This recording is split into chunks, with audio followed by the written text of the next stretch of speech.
भाइयों, जैसा कि मैंने पिछली वीडियो में कहा था कि अगला वीडियो ब्रीडिंग पर ही होगा।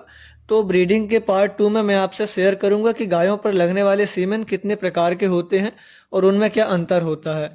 तो साथियों देखिए, गायों पर लगने वाले सीमेन मुख्यतः 3 प्रकार के हमारे मार्केट या पशु चिकित्सक के पास उपलब्ध होते हैं। पहला तो है कन्वेंशनल सीमन, जिसे सामान्य सीमन भी कहते हैं, और दूसरा है सेक्स्ड सीमन, आमतौर पर हम इसे बछिया वाला सीमन भी कह सकते हैं। एंड तीसरा है इम्पोर्टेड सीमन या किसी दूसरी जगह से लाया गया सीमन।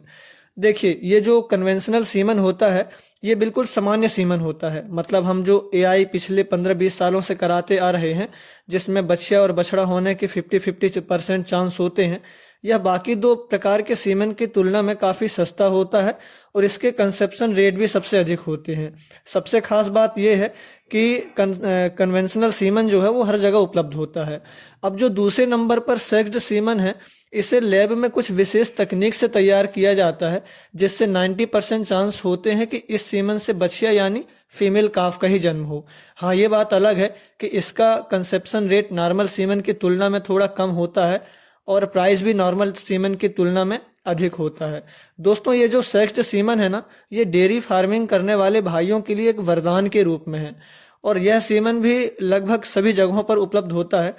अब तीसरा एंड सबसे मुख्य सीमन है वो है इम्पोर्टेड सीमन। दोस्तों, ये हमारे देश के बुल के नहीं होते, बल्कि अदर कंट्री से इंपोर्ट किए गए बुल के सीमन होते हैं। जैसे एबीएस कंपनी यानी अमेरिकन ब्रीड कंपनी है जो इम्पोर्टेड सीमन तैयार करती है।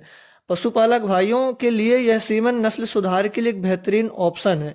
हाँ, ये बाकी दोनों सीमन के कंपैरिजन बहुत कॉस्टली पड़ते हैं, पर इन सीमन से जो आने वाली जनरेशन तैयार होती है उनके मिल्क रिकॉर्ड भी 30+ पर डे का होता है। बट इस सीमन के कंसेप्शन रेट थोड़े कम होते हैं।